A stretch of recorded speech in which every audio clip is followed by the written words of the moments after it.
Всем привет, друзья! В этом видео мы начинаем сборку модели болида Формула-1 от Vetter Models. Сейчас мы соберем двигатель и привод на заднюю ось. А также здесь я уделю внимание особенностям сборки подобных конструкторов. Компания Vetter Models находится в Украине и занимается разработкой и производством вот таких деревянных конструкторов. Кроме дерева здесь используется также прозрачный пластик, но в качестве движителя выступает надежная металлическая пружина. Обзор на этот болид я уже делал у себя на канале, и если вы его еще не видели, то приглашаю просмотреть.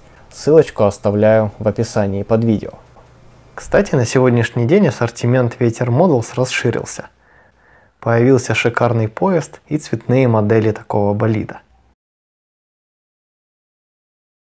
Ну а сейчас давайте приступим к сборке. В комплект набора входит вот такой вот плотный кусочек черной ткани. Будем использовать его по назначению в качестве поверхности для сборки.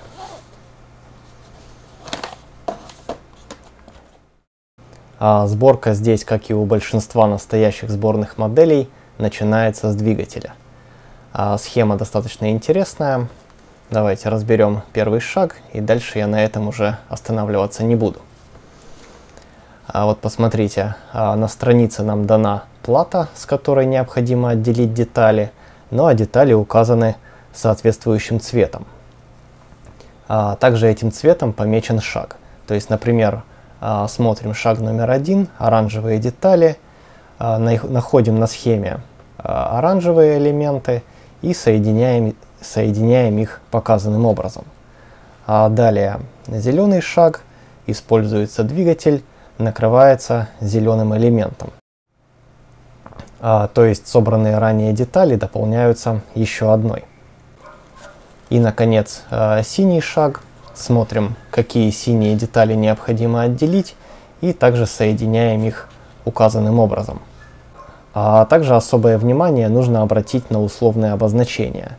Например, восклицательный знак обозначает, что деталь необходимо спозиционировать правильным образом, то есть убедиться, что вы не перевернули, не перепутали вверх и низ, слева и право и так далее. Вот примерно по такой логике и собирается вся модель. Крупные детали с платы можно отделить руками, ну а для мелких понадобится вот такой инструмент.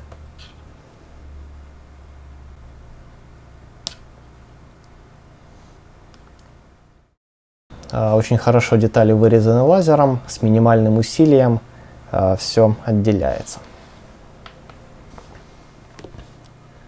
Вот таким образом собран двигатель, пружина зажата между двумя дисками, и сейчас ее можно установить уже на нижнюю часть модели.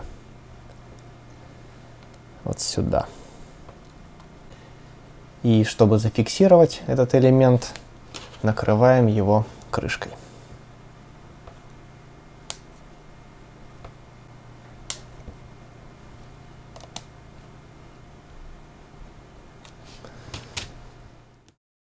Я поначалу думал защищать элементы шкуркой, но сейчас смотрю, что какие-то мелкие заусенцы, даже если и остаются на деталях, то очень хорошо срезаются ножом.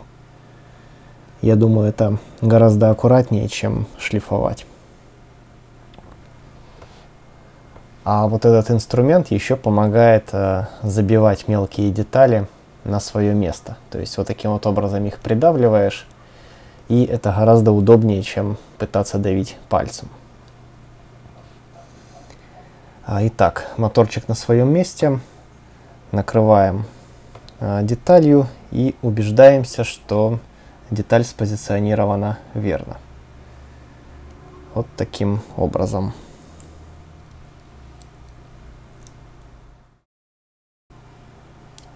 Все столбики попали в свои отверстия.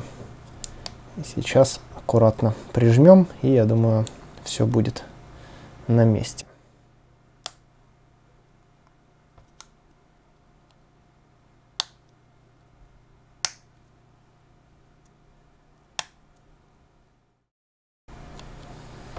Так, пружина здесь свободно вращается. Кстати говоря, она стянута хомутом, и уже на этом этапе можно ее освободить.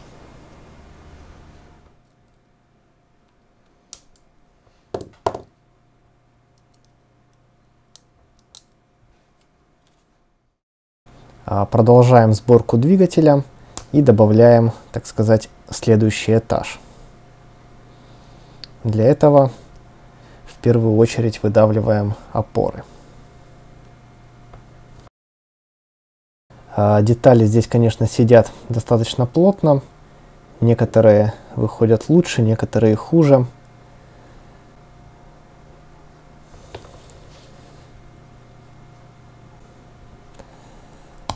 Вот достаточно придавить с одной, с другой стороны, расшатать их, продавливать инструментом и одну за одной извлекать.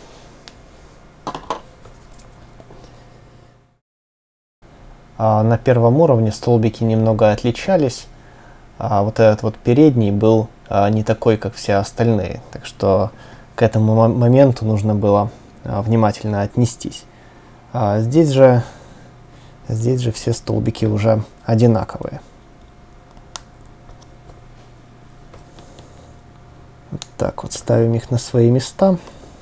Верх и низ здесь значения не имеет. Главное спозиционировать их по ходу движения.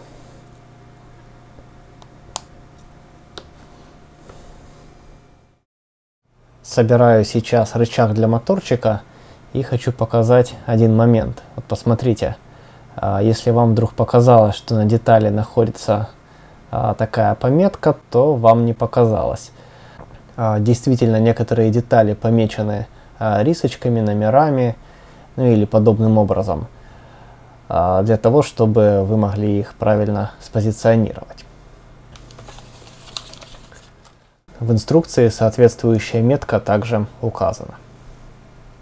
Ну а я уже установил шестеренку на свое место, и можно добавить рычаг. Вот таким вот образом они вместе соединяются. Шестеренка, рычаг, и теперь все это дело нужно накрыть крышкой. И я так пришел к выводу, что проще сначала вставить рычаг вот в эту крышку, так чтобы спозиционировать рычаг вместе с этим язычком, а теперь уже ставить крышку на свое место.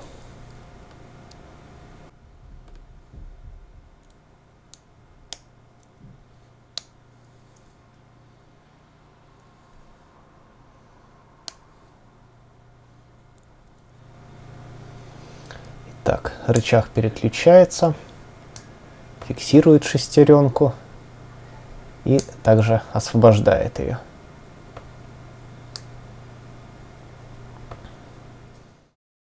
Следующие шаги: устанавливаем шестеренки.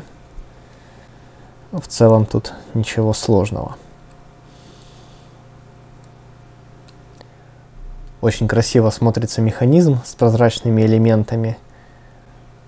Все очень хорошо видно, все зубцы, все уровни. Так, шестеренки все на месте, и можно накрывать очередной крышкой. Кстати, я так понял, парафином можно еще смазывать места стыка, чтобы детали легче соединялись. Но у меня пока проблем особо не возникает. Конечно, нужно приложить некоторое усилие, но, на мой взгляд, не критичное. Итак, двигатель завершен. Сверху добавилась удобная ручка для завода пружины. Очень красиво смотрится механизм сквозь прозрачные элементы, да и вес детали уже ощущается. Посмотрим теперь, как он работает.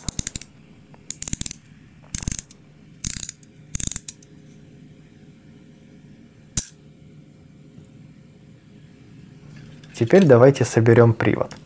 Я уже подготовил ось и шестеренки. Вот так выглядит этот механизм. Первую шестеренку вращает двигатель, И при движении вперед средняя шестеренка замыкает передачу, ось вращается. При заводе пружины она уже смещается вверх и колеса не двигаются.